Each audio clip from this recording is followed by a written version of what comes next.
Hello Summoners and welcome back to another episode of OP Patch Predictions. My name is Nathan Ng, and today we'll be looking at some of the changes coming on patch 11.11 and how they may change or fail to change the state of the game. Before we get deep into things, I'd like to take a minute and mention that we're switching up our branding. If you haven't already noticed, we've got a shiny new channel logo, and this includes changes to all of our Discords and the other channels. Now, let's get started with the video. We'll be starting off by taking a look at some of the item and champion buffs that we think are going to actually be meaningful here. Ezreal is getting a small buff to his base armor, raising it from 22 to 24, as well as getting a 0.1 increase in his HP regen stat. Ezreal is always a safe pick in solo queue in the sense that he can poke from pretty far away and is self-sufficient at surviving thanks to his E. When you're against squishier champions, his Muramana and Duskblade empowered Q hits incredibly hard and can easily allow you to kite and kill opponents before they get onto you. But one of Ezreal's biggest issues at the moment is that he can't deal with tankier champions due to his lack of DPS. If you're playing Ezreal as a safe early pick, but the enemy team blocks in 3 bruisers and tanks, you're kind of SOL. So while a buff is a buff, the one we listed aren't going to do much for Ezreal alone. They'll definitely help out with his early lane, but even with more consistency, he'll struggle in those instances. But that's when you also have to take into consideration that Riot is putting out a pretty nice buff to Divine Sunderer. The Spellblade proc damage is going up from 10% of your opponent's max HP to 12%. And the amount of healing that you get from the damage is going up from 30% to 40% for ranged champions. With that pretty huge buff, Ezreal has a much better time flexing his build away from the cookie cutter Duskblade build that everybody's running at the moment and dealing with those beefy boys. In case you end up with Ezreal against a tankier team, your build should look something like this. Start off with Tear of Goddess and then build into Divine Sunderer right away. It's common to rush Manamune due to the faster power spike, but Divine Sunderer plays way better into your poke playstyle. On top of that, it gives you infinite sustain for the rest of the laning phase. After your mythic is done, you'll pick up Lucidity Boots and then finish your Manamune. Up next, you should build into Ravenous Hydra. After that, if the enemy has a lot of HP but not a lot of armor, go Blade of the Ruined King and then Serelda's Grudge. If they're already building up a good amount of armor, reverse the order. This build gives you the optimal damage against tanks and allows you to basically use them as HP batteries due to all the healing that you'll be doing. But Blade of the Ruined King really only gets maximum value when you're going to be consistently auto-attacking with it. If you feel like you absolutely can't do that and will pretty much only be poking from range, consider swapping out for a different item. Chemtank Chainsword is a nice alternative, or you can go ahead and even build a defensive item like Frozen Heart if you're getting jumped on by fed AD divers.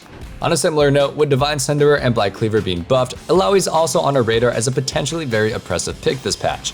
They were even going to buff Illaoi herself, but due to her core items being buffed, they've held back on those for now. The thing about Illaoi is that she, like Ezreal, shines in specific situations. While some of the more mobile bruisers and carries have tools to outplay Illaoi, tanks are already horrible against her. They lack mobility to dodge her E, and she can easily outpush them. The result is a tank being pinned under tower, constantly being hit by E, and then chunked out of lane. Trying to go in on her only makes things worse. Tank trading patterns lead to slow burning fights, hoping to bring down the targets over time. This definitely works in many matchups, but against Illaoi, it's impossible to win. Without any burst to actually finish her off, Illaoi just constantly heals up her missing HP every time she lands a tentacle slam on her sluggish opponents. This is made even worse when she lands an E. Once Illaoi hits 6, even 2v1ing her is basically impossible as long as the E connects. Against even the worst lane bullies, most tanks outscale by stacking up armor and getting Grievous. But with Illaoi's core built to Divine Sunderer and Black Cleaver, she can now basically 100-0 any tank that tries to fight her. Like I said earlier, Illaoi is already a strong pick into tanks, and with her core being buffed, she'll be even better, so definitely put some practice into her. If you get to play her against a tank, it's a free lane for sure. If the enemy jungler is also a low damage threat, they'll never be able to land a scratch on you in the lane, and you're basically going to be guaranteed to win the game if you actually know how to pilot her. Some champions in League like Illaoi specialize so much in what they do that they feel almost impossible to beat when they're picked in the right situation. And that leads us to today's question of the day. What other champion seems impossible to beat without specifically picking to counter them? Other than Illaoi, I'd say Yi definitely comes to mind for me. I know he's considered a noob somber, but even in Diamond, I see Yi carry almost every single time the enemy team doesn't have CC to lock him down. Even with a slow start, once he reaches his 2 or 3 item power spike, he just becomes an unstoppable pentakilling force. But that's just my opinion, and we want to hear from you, so let us know your answers in the comments below.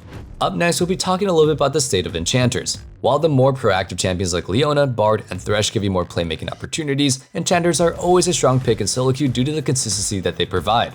It's sort of a high risk, high reward versus more safe and steady approach. With the first set of champions, you need to know to look for the right plays and have the mechanics to pull them off. This can lead you to solo winning fights for your team, but at the same time, if your teammates aren't on the same page, you may end up just dying for nothing due to the lack of follow-up. On enchanters, you may lack the playmaking agency, but you're also under much less stress. Rather than being a proactive champion, you're more of a damage control. You're just sitting back, healing, shielding, and buffing up allies while also quite literally preventing damage. With this difference in playstyle, it would make the most sense for the very best players to make the most out of the high risk, high reward style of champions. But in the past several patches, almost all these champions have received nerf after nerf, while some enchanters have been pretty much being steadily buffed. As a result, enchanters are dominant picks even in higher elo, and with this patch, they're only getting stronger. Moonstone's heal and shielding power means that the champions that build it will be better off, while Staff of Flowing Water is going to have a bit more of its value being added back by getting an extra 5 AP on the buff that it grants. So, what champion should we be looking out for? For several patches now, Lulu has been pretty much the strongest champion in the role, on top of being incredibly easy to play, and they still gave her a buff last patch. With no nerfs in sight, she'll continue to be the definitive #1 pick for support. Just make sure that you don't get swept away by the Moonstone buff. Only Lulu's shield benefits from the healing and shielding power. Since her ultimate is just bonus HP, you'll want to continue to build Shirelia's battle song. Aside from Lulu, Janna is also just a solid pick all around due to her having some of the roaming power of champions like Bard and Alistar, but still having the ease of execution and a very strong team fighting presence when it comes to being an enchanter. The champion that will benefit the most from the Moonstone and Staff of Flowing Water buff is Seraphine. Since she's already so pretty hefty with her shield as well, she may even be close to Lulu tier. While Lulu is the support god of buffing and protecting a single hypercarry, Seraphine is a support god for always enabling their entire team, with her Echo W basically being a redemption, Shirelia's, and Solari's all in one every 10 seconds. Other enchanters are fine to play, but these are the 3 that you want to abuse the most on this patch. Before we go, I'd like to talk about some of the OP things that won't be changing despite them being on the nerf list for this patch. In the current jungle meta, the best picks are by far all the super high pressure turbo gankers. It's no surprise that some of the strongest champions on the role are Shaco, Lee Sin, and Elise. While all 3 are being nerfed, I'll basically say it changes nothing. AP Shaco may be incredibly annoying to deal with, and removing a bit of the damage isn't going to change that. You're still going to ping pong back and forth and end up being soloed by his boxes. On top of that, AD Shaco is incredibly snowbally and can easily take over a game with a small early game lead, and is completely untouched. Lee Sin was buffed a while back, with his E cooldown going from 10 seconds down to 8. This ended up making Lee Sin an incredibly strong laner, but had basically no influence on how strong he is as a jungler. He's good as a jungler because the current meta favors an early game duelist like him, so while this nerf will partially hurt lane Lee, he'll still be a top tier jungler. Lastly, for Elise. Early game, in the very first few levels, you don't have that one-shot power on Elise, so you do actually have to rely on her spider form to auto-attack a lot. But since you don't really have that much AP early, even with several auto-attacks, you're just losing out on a bit of damage. By the time you have enough AP to really feel the cut of the AP ratio, you're at the point where you're full combo one-shot squishy champions. Basically, this will affect Elise's ability to dual tank your champions, especially those itemizing against her, but you'll still be able to carry the majority of the games if you're already good at her in the first place. And that about wraps things up for our OP Predictions 11.11 edition. Hope you guys enjoyed this video, and if you did, make sure you sub so you never miss out on content like this. Remember to let us know what champions you think are impossible to beat without specific counters down in the comments below. And one last thing, don't forget to check out our Discord in the description as well, where you can go ahead and discuss League further or just hang out and be a part of the community. I can't wait to see you guys in the Discord or in the next video, but until then, stay safe, stay healthy, and have a wonderful day. Peace.